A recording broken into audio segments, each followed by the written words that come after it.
Hi there, it's Bill from History Highlights. Hope you're having a great day. Let's go on over to the Library of Congress for a little tidbit of history, and today a juicy one, the United States Constitution. It was September the 17th of 1787 when members of the Constitutional Convention signed the final draft of the U.S. Constitution. 2 days earlier, when a final vote was called, Edmund Randolph called for another convention to carefully review the Constitution as it stood. This motion, supported by George Mason and Elbridge Gerry, was voted down, and the Constitution was adopted. The Preamble to the Constitution of the United States of America, one of my favorite documents, beautiful phrasing. How about, we the people of the United States, in order to form a more perfect union, establish justice, ensure domestic tranquility, provide for the common defense, promote the general welfare, and secure the blessings of liberty to ourselves and our posterity, do ordain and establish this Constitution for the United States of America. What a document. It's a product of 4 months of secret debate. The Constitution replaced the Articles of Confederation and proposed an entirely new form of government. Adopted by the Continental Congress in 1777, but not ratified by the states until 1781, the Articles of Confederation created a loose confederation of sovereign states and a weak central government. With the passage of time, the defects of the Articles of Confederation became apparent. The Continental Congress commanded little respect and no support from state governments anxious to maintain their power.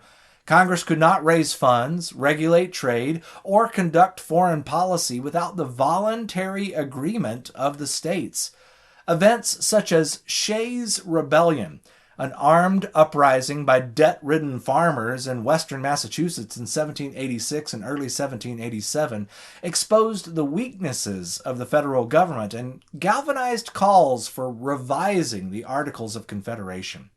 In an effort to deal with problems of interstate commerce, a convention in Annapolis was held in September 1786. Led by James Madison and Alexander Hamilton, the delegates at the Annapolis Convention issued a proposal for a new convention to revise the Articles of Confederation. And on February 21st of 1787, the Continental Congress called for a national convention to meet in Philadelphia to revise the Articles of Confederation. By May 25th, the state delegates had reached a quorum, and the Constitutional Convention officially began. George Washington was selected unanimously as president of the convention. From the outset, delegates clashed over issues of state sovereignty, while small and large states battled over the distribution of power. Fears of creating a too powerful central authority ran high. The convention tackled basic issues, including the essential structure of the government, the basis of representation, and the regulation of interstate trade. As he submitted the Constitution to the Continental Congress, George Washington acknowledged the difficult task the convention faced in this letter accompanying the Constitution.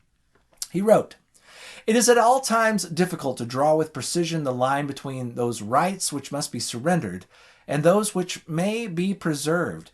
And on the present occasion, the difficulty was increased by a difference among the several states as to their situation, extents, habits, and particular interests. Thus, the Constitution which we now present is the result of a spirit of amity and of the mutual deference and concession which the peculiarity of our political situation rendered indispensable." Although the Constitutional Convention met for the last time on September the 17th of 1787, public debate over the Constitution was just beginning. The Constitution specified that at least 9 states ratify the new form of government, but everyone hoped for nearly unanimous approval. As the states called their own ratifying conventions, arguments for and against the document resurfaced. Writing under the pseudonym Publius, Alexander Hamilton, James Madison, and John Jay defended the proposed plan in a series of newspaper articles later collected as the Federalist Papers. The Constitution was officially adopted by the United States when it was ratified by New Hampshire on June 21st of 1788, the 9th state to do so. The first Congress under the new Constitution convened in New York City on March the 4th of 1789, although a quorum was not achieved until early April. On April the 30th of 1789, President George Washington delivered the first inaugural address, and within his initial term, the first 10 amendments, known as the Bill of Rights, were adopted, establishing the fundamental rights of United States citizens and assuaging many fears associated with the relatively strong central government that the Constitution provides. What an incredible document that has led us through so much history, still being adapted over the course of time. There's a little info for you on the background of the United States Constitution. Hope you guys have a wonderful day, and I certainly look forward to talking to you again soon. Bye-bye.